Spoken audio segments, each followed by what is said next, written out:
Det är ju så att resultaten bara för en liten stund sedan blev klara här i South Carolina. Så jag tänkte vi skulle gå direkt över och prata med Ryan Noble och se vad han säger om nattens resultat. So, if we start with Republicans, because we are in South Carolina, it was a big night for Donald Trump. He's won 2 out of the first 3 states now. Is this it, or what could possibly stop him? Well, you could certainly make the argument when you look historically as to how the Republican primary has gone. No candidate has ever won New Hampshire and South Carolina, and then not gone on to win the nomination. So under any circumstances, under any other year, with any other candidate, we would probably have said that the race is over. But Donald Trump is by no means a normal candidate. And the big thing that would hold you back from declaring the race his is that when you assemble all the votes that he isn't getting yet, there's a lead there for another candidate. Right. But the problem is the rest of the Republicans can't figure out who they want to be that establishment pick that goes up against Donald Trump. The longer they can't settle on someone, they came a little bit closer to doing that tonight, but the longer it takes, the better that is for Donald Trump, and he just continues accumulating delegates. And, you know, these states that we're heading into, he's got the lead in almost all of them. So at this point, there's no reason to think that he's not going to be the nominee. Right. And Ted Cruz and Marco Rubio, oh my God, it was so close tonight. Yeah. Marco Rubio said this is a 3-man show now. Is that true? Is it the rest of them far behind and just goodbye to them? I wish I could remember the journalist I saw tweet this, but it was interesting because he said, you know, Rubio said it's a 3-man race. Trump said it's a 2-man race. I'm sorry, Cruz said it's a 2-man race. Trump said there's only one candidate, and it's me. And there's some truth to that, right? I mean, the perception that they want everyone to have of them all. You know, I think that it's a better night for Rubio than it is for Cruz because Rubio did better than expectations and Cruz did worse than expectations. Right. There's a chance that Rubio may come out with a few delegates. There's one congressional district that's still kind of out there right now. But I think that Jeb Bush getting out, certainly that helps Marco Rubio. John Kasich staying in, that hurts Marco Rubio. So I think that, you know, a case can be made by either one of these guys that they have what it takes to take on Donald Trump, and we're going to have to take it to the next couple of states to figure out what happens. You know, we've got Nevada coming up on Tuesday. That should be good for Marco Rubio. Then when we get into the big Super Tuesday states, that's where there's going to be a big challenge in front of all of these candidates. And a guy like John Kasich, who really didn't even participate here in South Carolina, you know, he's going to look at states like Michigan and some of these other states that will participate in some of these upcoming states and say, you know what, I've got a case where I can pick up a few delegates. But like I said before, the longer all these guys stay in, that's better for Donald Trump. Yeah. Right. And you mentioned Jeb Bush. He's out, and I almost feel sorry for him. He was once a front runner, and now all I can think about is that time, the awkward moment when he asked the audience to clap. To clap for him, I know. I think that's how I'm going to remember his campaign, and a lot of people will do. What went wrong?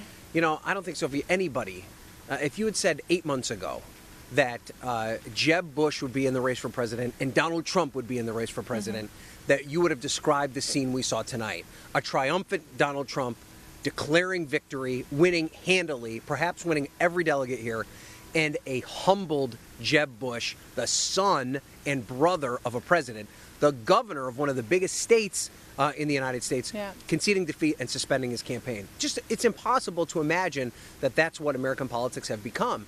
But the fact is, what we've seen up until this point in the race is that the average American Republican voter is sick and tired of establishment politicians. They're not interested in these family legacies anymore. And the fact that Jeb Bush's last name was Bush basically erased all of his other accomplishments. It erased whatever goodwill he may have built with Republican Party leaders over time, because there's just no appetite for that anymore in the Republican Party. And that turned out to be, you know, Jeb Bush is probably a great candidate. You know, on paper, you die for somebody like that, but he was perhaps the right candidate, but at the wrong time. This was just not a good time for Jeb Bush to run. So you don't think that he asked his mom for help and his brother for help?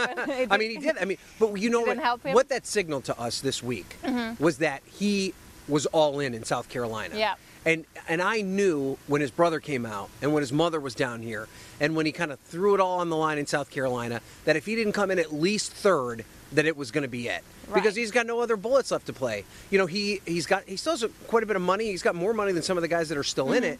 But the fact is, if he can't do well here, there was no path forward for him. You know, he's in 5th place in Nevada. He's in, you know, in his home state of Texas, he's in 5th place. So there was just, his home state of Florida, he was in 5th place. There was just no path for Jeb Bush going forward, and he made the wise decision today. The question is, you know, there was all this animosity between him and Marco Rubio, and Rubio, he is Rubio's mentor, and it would make the most sense for Jeb Bush's support and Jeb Bush's infrastructure, the talent that he has working for him, to then go work for Marco Rubio. But is there so much bad blood between those two campaigns right now that they can't find a way to come together?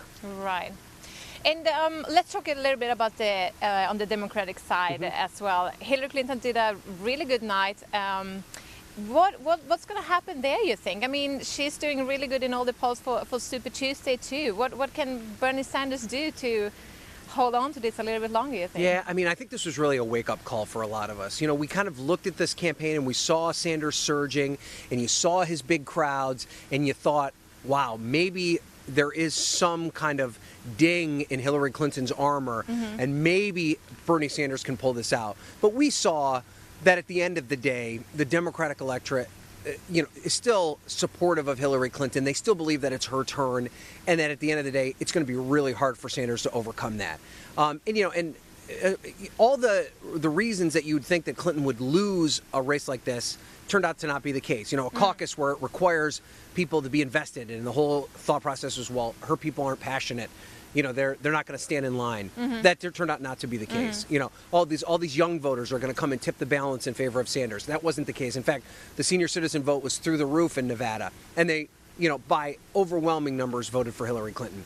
So I think we've seen that Clinton had that wake-up call in New Hampshire. She's taking Bernie Sanders seriously now. And in a state with Nevada where it looked like the momentum was surging in Sanders' direction and she was able to hold him off, now she's going to come here in a week where she has a big lead right now. And Sanders in his concession speech didn't even mention South Carolina. She's going to pick off 2 big wins. As you said, going to Super Tuesday where she's got the lead in many of the polls there. You know, it's not as if the nomination is over by any stretch of the imagination. Sanders is going to make her work for a little bit longer, but it's hard to imagine a scenario where she's not the nominee.